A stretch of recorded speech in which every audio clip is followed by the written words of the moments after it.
Hello friends, आप सभी का इस चैनल पर स्वागत है। आज के इस वीडियो में हम बात करेंगे त्रिकोणमिति का परिचय पाठ पर। यह क्लास 10th का बहुत ही महत्वपूर्ण चैप्टर है। तो चलिए इसे बेसिक लेवल से समझते हैं, बहुत ही आसान भाषा में।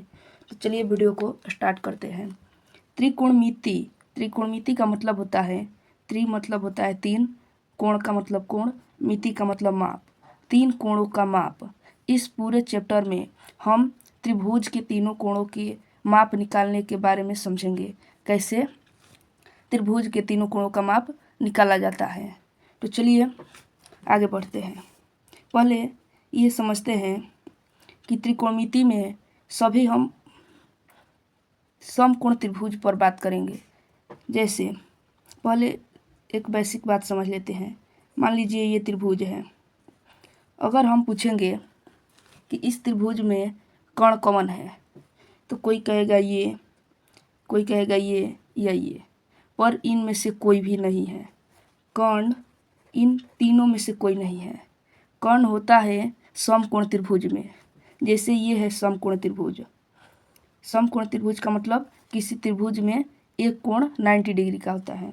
यहाँ पर 90 डिग्री का कोण बनेगा। इस समकोण त्रिभुज में समकोण के सामने वाले भुजा को कर्ण कहते हैं। इससे हम कर्ण कहेंगे, इसके सामने वाले को।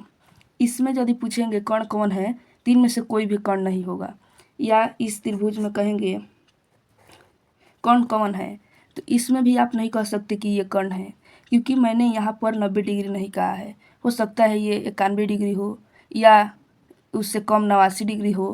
तो जब तक मैं यहाँ पर 90 डिग्री ना कहूँ, इस त्रिभुज में समकोण त्रिभुज नहीं होगा और इसमें कर्ण नहीं होगा। तो ये थी बेसिक बात। तो चलिए आगे बढ़ते हैं। अब समकोण त्रिभुज में मान लीजिए ये समकोण त्रिभुज है। इस त्रिभुज का नाम दे देते हैं ए बी सी। इसमें बी जो है समकोण है। अब इस त्रिभुज में पूछेंगे कि कर्ण कौन है, तो इस 90 डिग्री वाले के सामने वाले भुजा को कर्ण कहेंगे। ये कर्ण हो गया फिक्स। अब हम पूछेंगे इसमें लंब कौन है, तो कोई कहेगा ये लंब है, कोई कहेगा ये। ज़्यादातर बच्चे कहते हैं यही लंब है, पर हम ये नहीं कह सकते कि ये लंब है या ये लंब, या ये आधार है या ये आधार है। इसमें अभी हम किसी को भी लंब या आधार नहीं कह सकते। जब हम कहेंगे कोण ए के अनुसार या कोण सी के अनुसार लंब या आधार बताओ। यहाँ पर यदि हम पूछेंगे कोण सी के अनुसार इसमें लंब और आधार कौन है, तो कहिएगा कोण सी के अनुसार इसके सम्मुख भुजा लंब कहलाता है, इससे लंब कहेंगे कोण सी के लिए। और जो इससे सटा रहता है आधार कहते हैं। और यदि हम पूछे कोण ए के अनुसार बताइए लंब कौन है, आधार कौन है, तो इससे तो कोण ए के लिए इसके सामने वाला को लंब कहेंगे। कोण ए के लिए ये लंब हो जाएगा और ये आधार हो जाएगा। चलिए अलग अलग देखते हैं। मान लीजिए ये त्रिभुज है, समकोण त्रिभुज। इसमें ये 90 डिग्री का है, ए बी सी। तो कहेंगे तो कोण सी के अनुसार इसमें लंब और आधार कौन है, तो कोण सी के सम्मुख भुजा है ये, तो इसे हम कहेंगे लंब। और कोण सी से जो सटा होता है उसे हम कहेंगे आधार। और ये 90 डिग्री के सामने वाला कोण, ये तो फिक्स है। अब देखिए इसी त्रिभुज को यदि हम पूछे तो कोण ए के अनुसार लंब और आधार कौन है, तो कहिएगा कोण ए के सामने वाला लंब कहलाएगा। कोण ए के सामने वाला लंब है ये, और ये हो जाएगा आधार जो कोण ए से सटा हुआ है। उम्मीद है आपको यहाँ क्लियर हो गया होगा। चलिए आगे बढ़ते हैं। और एक बात आप तो जानते ही होंगे, इसको शीर्ष कहा जाता है। त्रिभुज में 3 शीर्ष होते हैं, एक ये और 3 कोण होते हैं, ये और ये।